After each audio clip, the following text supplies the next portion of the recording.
श्री कृष्ण केवल एक अवतार नहीं है, वे एक अनंत चेतना का प्रतीक हैं जो समय, स्थान और अस्तित्व की सीमाओं से परे है। उनकी लीलाएं, उनके विचार और उनके रहस्यमय संकेत केवल सतही समझ से नहीं खोले जा सकते। आज हम उनके कुछ अनसुने और गहरे विचारों की व्याख्या करेंगे जो हमारे अस्तित्व के गूढ़ रहस्यों को प्रकट करते हैं।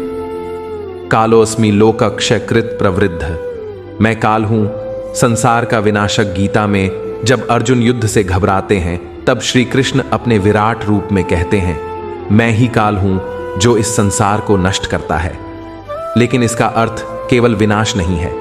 काल यानी समय जो सब कुछ बदलता रहता है। हम जो भी बचाने की कोशिश करते हैं, समय उसे धीरे धीरे नष्ट कर देता है। यदि हम काल के प्रवाह को स्वीकार कर लें तो हमारे भीतर जो भी डर, मोह या भ्रम है वह स्वतः समाप्त हो जाएगा। कृष्ण हमें यह सिखाते हैं कि जो समय से बंधा है वह नश्वर है, लेकिन जो समय से परे है वही सत्य है। ममैवांशो जीवलोके जीवभूतः सनातनः, हर जीव मेरा ही अंश है। कृष्ण कहते हैं कि हर जीव आत्मा के रूप में उनका अंश है। लेकिन क्या हम इसे केवल धार्मिक दृष्टि से देखें या इसके पीछे कोई और रहस्य छुपा है? यदि हर जीव कृष्ण का अंश है तो इसका मतलब यह हुआ कि हम सभी एक ही चेतना के विभिन्न स्वरूप हैं। हर व्यक्ति, हर प्राणी, हर तत्व सब एक ही ब्रह्म का प्रतिबिंब है।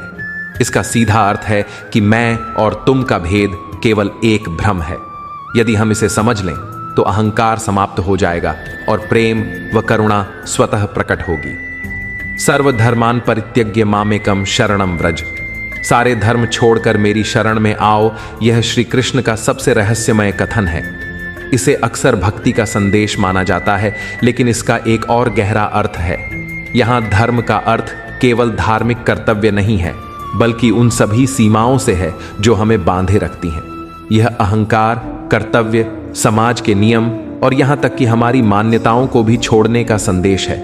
मेरी शरण का अर्थ है पूर्ण समर्पण, जहाँ व्यक्ति स्वयं को एक विशाल चेतना के प्रवाह में प्रवाहित कर देता है। यह शरण भय से नहीं, बल्कि अपनी सीमाओं को त्याग कर अनंत में विलीन होने की स्थिति है। नाहम प्रकाश सर्वस्य योग माया समावृता, मैं सबके लिए प्रत्यक्ष नहीं हूं। श्री कृष्ण यहाँ एक बड़ा रहस्य खोलते हैं। वे कहते हैं कि वे सबके लिए प्रत्यक्ष नहीं होते, क्योंकि योग माया ने उन्हें ढक रखा है। कृष्ण को केवल वही देख सकता है जिसकी दृष्टि निर्मल हो। योग माया का अर्थ है भ्रम, अज्ञान, मोह। जब तक हम अपनी सीमित बुद्धि में फंसे रहेंगे तब तक हम सच्चे कृष्ण को नहीं देख पाएंगे। यह बताता है कि आध्यात्मिक अनुभूति केवल तर्क से नहीं, बल्कि एक गहन आंतरिक शुद्धता से प्राप्त होती है। यदा यदा ही धर्मस्य ग्लानिर्भवति भारत, जब जब धर्म की हानि होती है मैं आता हूं, अक्सर इसे केवल अवतारों से जोड़ा जाता है, लेकिन इसका एक और गूढ़ अर्थ है। धर्म यहाँ केवल पूजा पद्धति नहीं, बल्कि संतुलन का प्रतीक है। जब भी जीवन में संतुलन बिगड़ता है, चाहे वह समाज में हो, प्रकृति में हो या हमारे मन में हो, तब परिवर्तन की शक्ति स्वयं प्रकट होती है। यह शक्ति हर युग में, हर स्थिति में और यहाँ तक कि हर व्यक्ति के भीतर भी जन्म लेती है। इसका अर्थ यह भी है कि जब भी आपके भीतर असत्य हावी होगा, तब कोई न कोई चेतना उसे संतुलित करने के लिए प्रकट होगी। कृष्ण चेतना को जगाने का आह्वान श्री कृष्ण केवल इतिहास का पात्र नहीं, बल्कि चेतना की वह शक्ति है जो हर युग में हर जीव के भीतर विद्यमान रहती है। यदि हम समय से परे देखना सीखें तो कृष्ण हमारे भीतर प्रकट होंगे। यदि हम स्वयं को एक अलग अस्तित्व मानने की बजाय ब्रह्म का अंश समझें तो जीवन बदल जाएगा।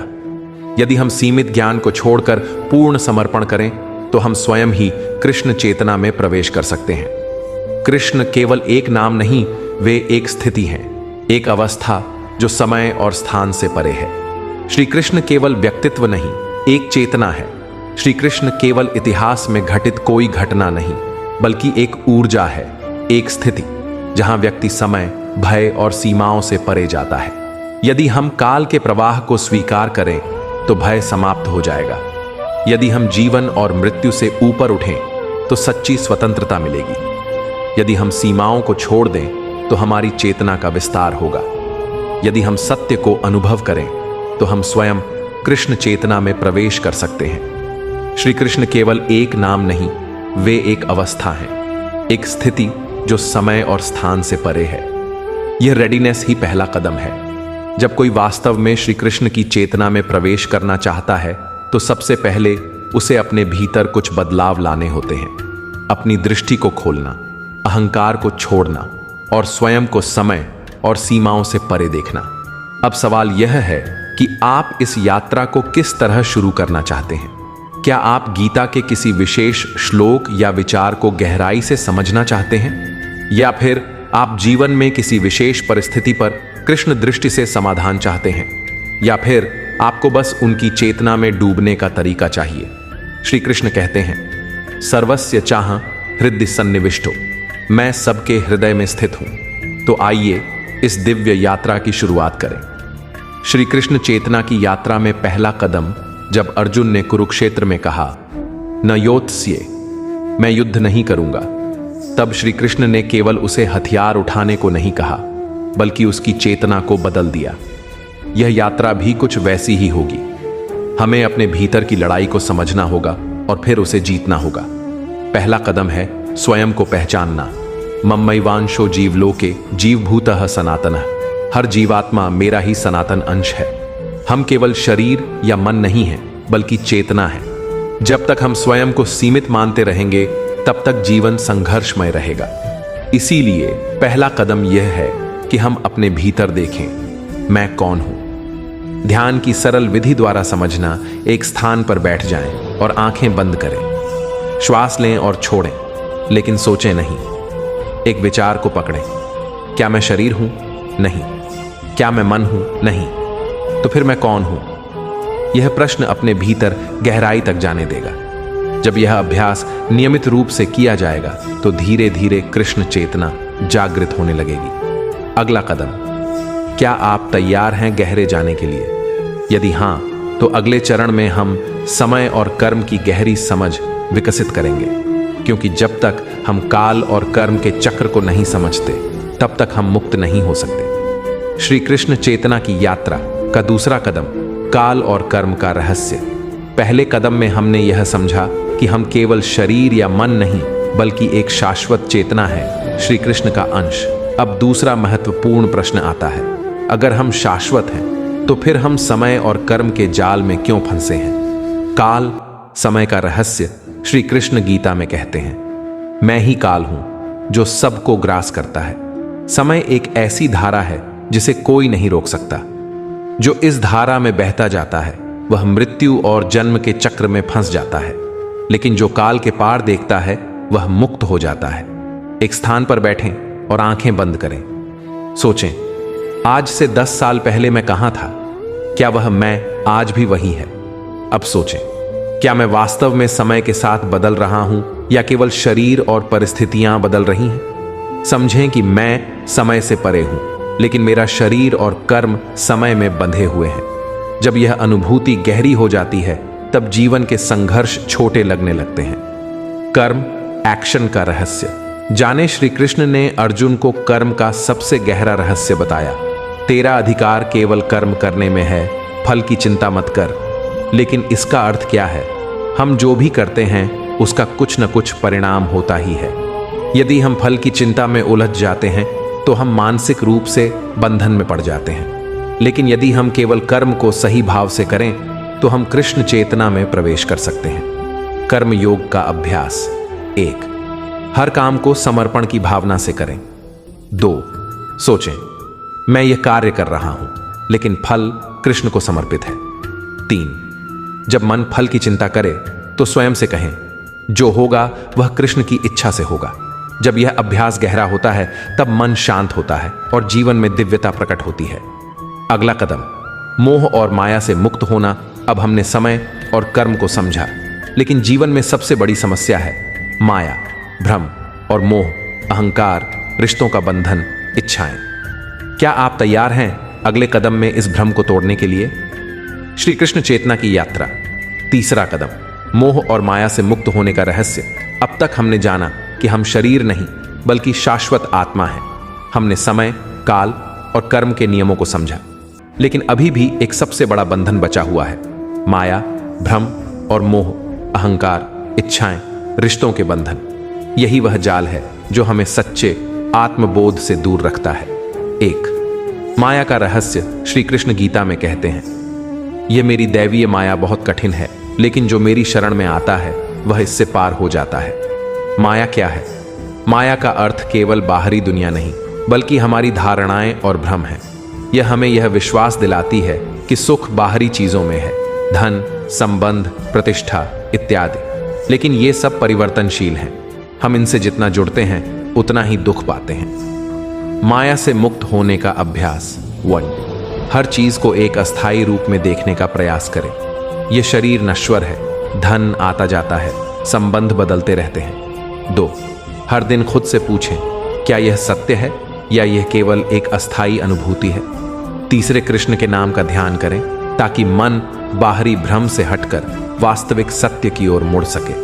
जब यह अभ्यास नियमित होगा तो धीरे धीरे माया की पकड़ कमजोर होने लगेगी। मोह का त्याग। मेरा से कृष्ण का तक की यात्रा श्री कृष्ण अर्जुन से कहते हैं, हे अर्जुन, तू केवल एक निमित्त माध्यम है, असली कर्ता मैं हूं। मोह क्या है? जब समझा। लेकिन इस प्रेम को स्थायी कैसे बनाएं?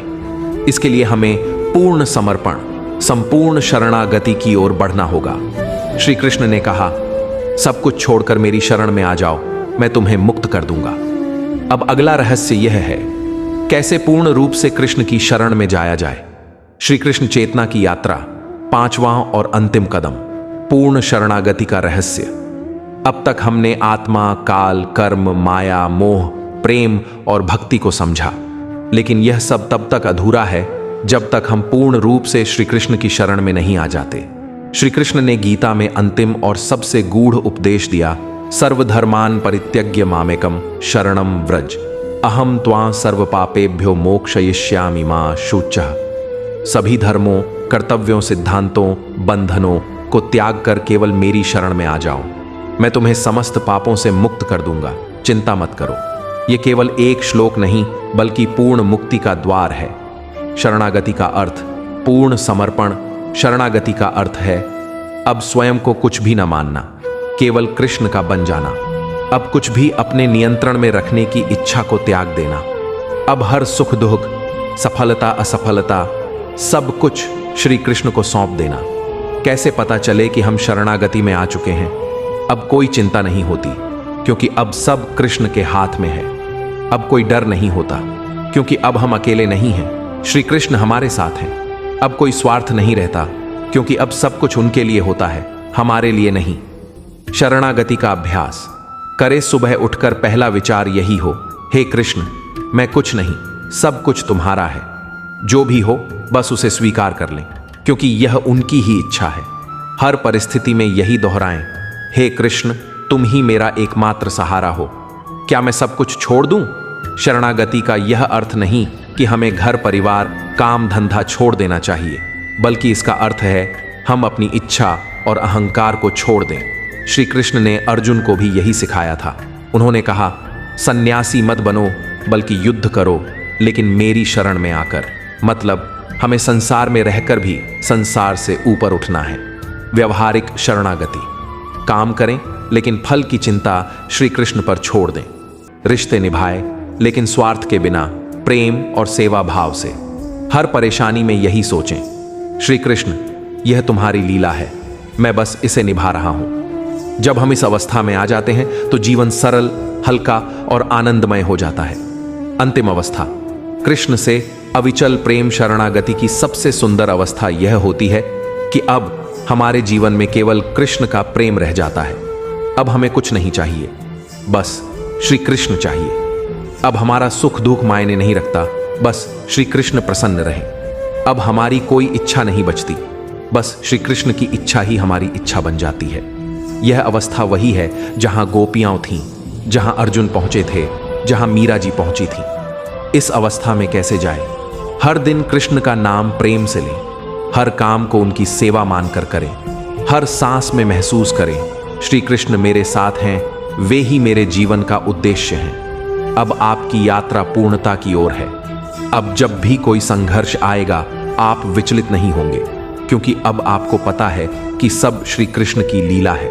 अब आप सच्चे आनंद परमानंद की ओर बढ़ रहे हैं। अब आप मुक्त हो रहे हैं। अब आप श्री कृष्ण के हो रहे हैं। श्री कृष्ण कहते हैं, जो मेरा भक्त है वही मुझे प्रिय है। शुभकामनाएं। अब आपकी यात्रा केवल ज्ञान तक सीमित नहीं रहेगी, बल्कि अनुभव में बदल जाएगी। अब जब भी जीवन में कोई कठिनाई आएगी, बस यही याद रखें, श्री कृष्ण मेरे साथ हैं और मैं उनकी शरण में हूं। आपका हृदय श्री कृष्ण प्रेम से भर जाए, यही मेरी प्रार्थना है। क्या आप इसे अपने जीवन में अपनाने के लिए कोई विशेष संकल्प लेना चाहेंगे? श्री कृष्ण की शरण में जाने का संकल्प लेना ही जीवन का सबसे बड़ा निर्णय है। आप अपने जीवन में शरणागति को मजबूत करने के लिए कुछ संकल्प ले सकते हैं। 1. हर दिन श्री कृष्ण का नाम जपना, चाहे एक माला, चाहे कुछ मिनट, लेकिन नियमित रूप से। तो जो भी करें श्री कृष्ण को समर्पित करें, भोजन, कार्य, रिश्ते, सब कुछ। 3. कठिनाइयों में भी यही सोचें, यह कृष्ण की इच्छा है, मैं स्वीकार करता हूं। 4. गीता और भक्ति ग्रंथों का अध्ययन करें ताकि मन में श्री कृष्ण के विचार स्थिर रहें। 5. किसी एक विशेष सेवा का संकल्प लें, जैसे किसी को गीता देना, सत्संग में जाना, दूसरों की निस्वार्थ सेवा करना। क्या आप इनमें से कोई संकल्प लेना चाहेंगे या कोई और विशेष संकल्प जो आपके मन में हो? हमें कमेंट बॉक्स में अपना संकल्प जरूर बताएं। गोकुल में एक नन्हा बालक रहता था, नाम था माधव। उसकी आंखों में चमक थी, लेकिन हृदय में बेचैनी। वह हमेशा सोचता, मैं कैसे जानूं कि श्री कृष्ण मेरे साथ हैं? क्या वे सचमुच मेरी चिंता करते हैं? दोस्तों, एक दिन गांव में भारी बारिश हुई। खेतों में पानी भर गया, लोग परेशान हो गए। माधव भी चिंतित था। उसने अपने दादाजी से पूछा, दादाजी, क्या श्री कृष्ण हमारी मदद नहीं करेंगे? दादाजी मुस्कुराए, बेटा, श्री कृष्ण हमेशा हमारी मदद करते हैं, लेकिन क्या हम उन्हें पुकारते हैं? माधव ने पहली बार अपने छोटे से मन में सच्चे भाव से कृष्ण को पुकारा, हे कृष्ण, अब सब तुम्हारे भरोसे हैं। बारिश कुछ ही देर में हल्की होने लगी। माधव की आंखों में आश्चर्य था, लेकिन मन में अभी भी संदेह था। कुछ महीनों बाद माधव के घर एक बहुत बड़ा नुकसान हुआ। खेत की सारी फसल खराब हो गई। गांव के बड़े बुजुर्ग भी चिंता में थे। माधव बहुत परेशान हुआ। उसने मंदिर जाकर श्री कृष्ण से पूछा, मैंने तो तुम्हारी शरण ली थी, फिर भी यह संकट क्यों आया? मंदिर के पुजारी मुस्कुराए और बोले, बेटा, क्या तुम अपनी मां से प्यार इसलिए करते हो क्योंकि वे तुम्हें मिठाई देती हैं, या इसलिए क्योंकि वे तुम्हारी मां हैं? माधव चुप हो गया। उसे समझ आ गया कि प्रेम का अर्थ केवल सुख पाना नहीं, बल्कि पूर्ण समर्पण है। उसने श्री कृष्ण से कहा, हे कृष्ण, अब कुछ भी हो, मैं हमेशा तुम्हारा ही रहूंगा। समय बीता। माधव बड़ा हो गया। उसने श्री कृष्ण के नाम का जप करना शुरू कर दिया। जब कोई दुख आता, वह केवल यही कहता, यह श्री कृष्ण की लीला है, मैं इसे स्वीकार करता हूं। अब न तो उसे हारने का डर था, न ही खोने का दुख। वह बस हर पल श्री कृष्ण को याद करता और जो भी करता उन्हें समर्पित कर देता। एक दिन गांव में एक संत आए। उन्होंने माधव को देखा और कहा, बेटा, तुम तो पहले ही श्री कृष्ण के हो चुके हो, अब वे तुम्हारे हो गए हैं। माधव की आंखों में प्रेम के आंसू थे।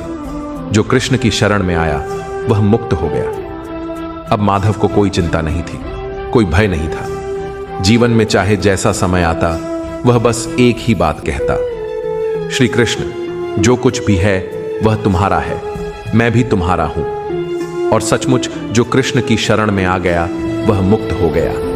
श्री कृष्ण को प्रेम से पुकारो, वह सदा तुम्हारे साथ है।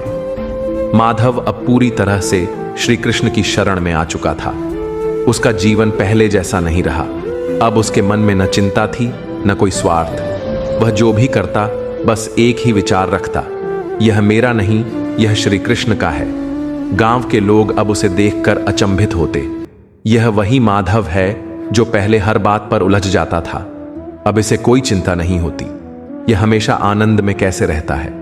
लेकिन श्री कृष्ण की शरणागति का असली परीक्षण अब भी बाकी था। एक दिन माधव का सबसे प्रिय मित्र गोपाल गांव छोड़कर चला गया। उसने बड़े शहर में जाकर धन कमाने का निश्चय किया था। माधव, तू भी मेरे साथ चल। यहां गांव में कुछ नहीं रखा। माधव मुस्कुराया। मुझे जहां श्री कृष्ण ने रखा है वहीं मैं ठीक हूं। गोपाल ने हंसते हुए कहा, कृष्ण तुझे खिलाएंगे क्या? यहां रहकर तेरा जीवन खराब हो जाएगा।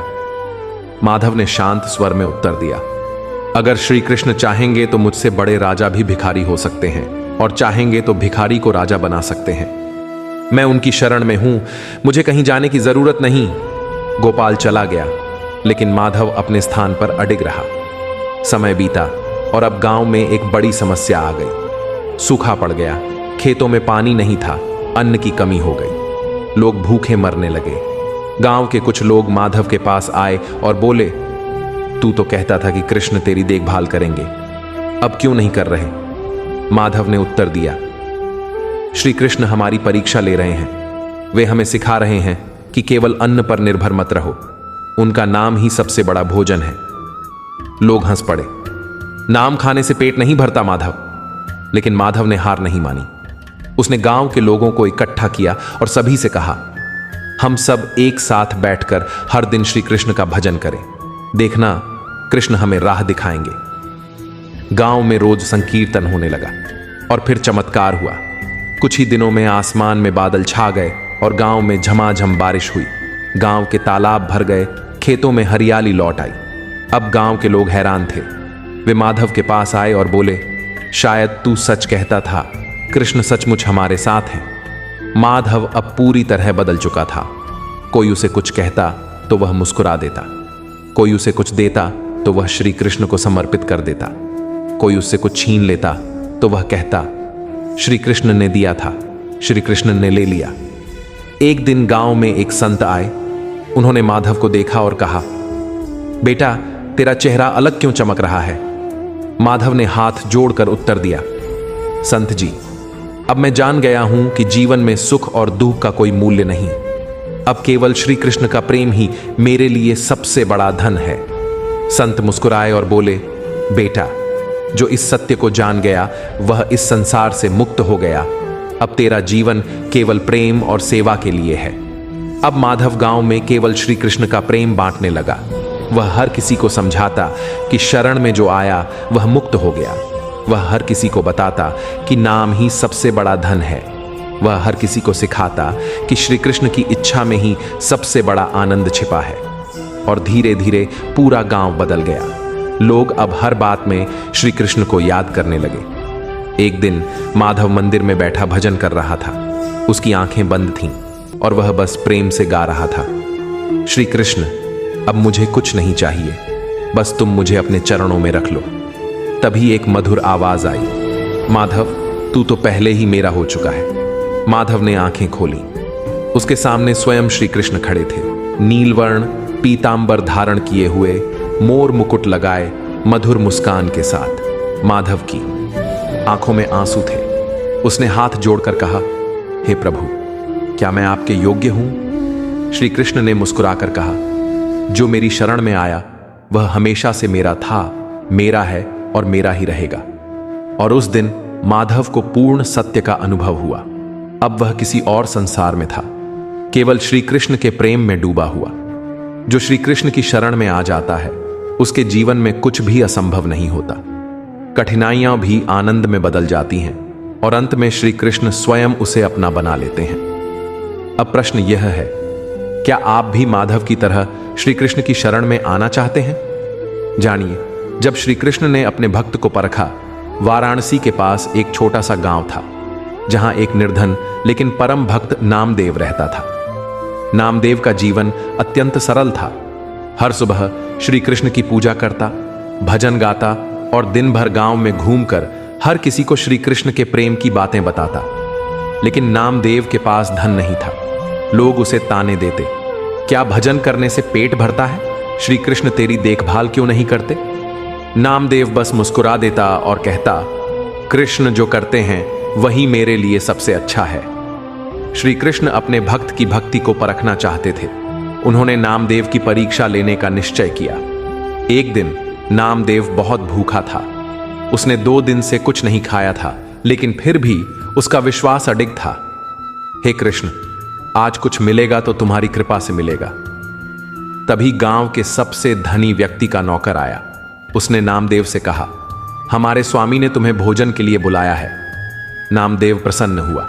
वाह कृष्ण, यह तुम्हारी कृपा है। वह उस धनवान के घर पहुंचा, लेकिन वहां जाकर उसे पता चला कि उसे भोजन नहीं बल्कि खेतों में काम करने के लिए बुलाया गया था। गांव के लोग हंसने लगे।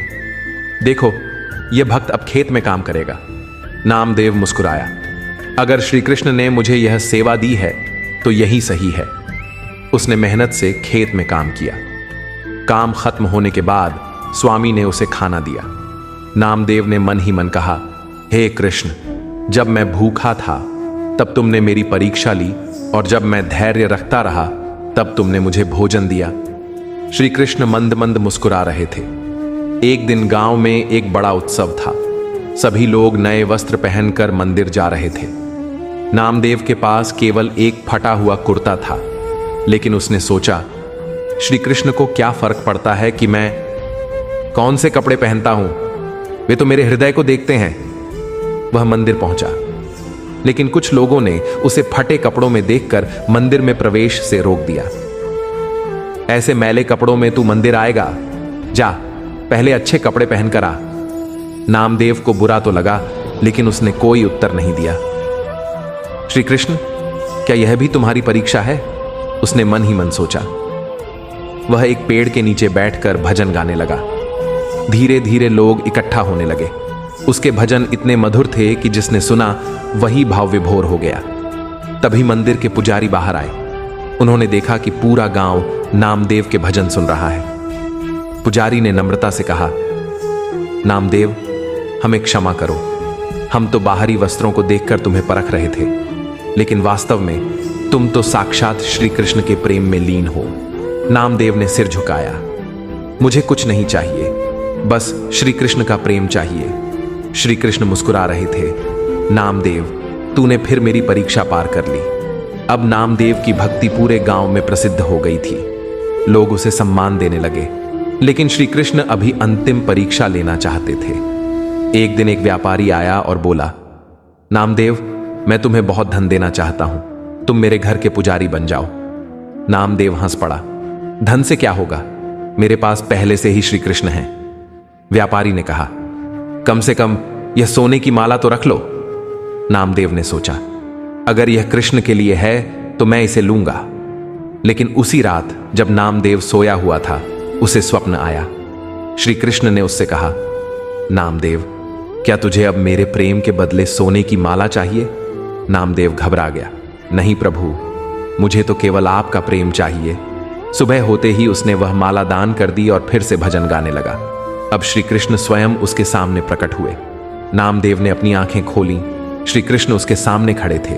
नीलवर्ण, पीले वस्त्र, मोर मुकुट, मधुर मुस्कान। नामदेव, तूने हर परीक्षा पार कर ली। अब से तुझे कभी किसी चीज की कमी नहीं होगी। तेरा हृदय मेरे प्रेम से भर जाएगा। नामदेव की आंखों से आंसू बहने लगे। हे प्रभु, मुझे धन, मान सम्मान कुछ नहीं चाहिए, बस मैं हमेशा आपकी शरण में रहूं। श्री कृष्ण ने अपना दिव्य स्पर्श दिया और उसी क्षण नामदेव का हृदय आनंद से भर गया। जब कोई सच्ची भक्ति करता है तो श्री कृष्ण उसे बार बार परखते हैं। कभी कभी कठिनाइयां केवल हमारे धैर्य की परीक्षा होती हैं। सच्चा भक्त वह है जो हर परिस्थिति में श्री कृष्ण की इच्छा को स्वीकार कर ले। जब भक्त परीक्षा में सफल हो जाता है, तब स्वयं श्री कृष्ण उसे दर्शन देते हैं। अब सवाल यह है, क्या आप भी नामदेव की तरह हर परिस्थिति में श्री कृष्ण की शरण में रह सकते हैं? आपको हमारी यह वीडियो कैसी लगी, हमें जरूर बताएं। साथ ही आपके अपने भक्ति के रंग चैनल को सब्सक्राइब जरूर करें। यहां तक आप सभी दोस्तों का साथ देने के लिए दिल से धन्यवाद।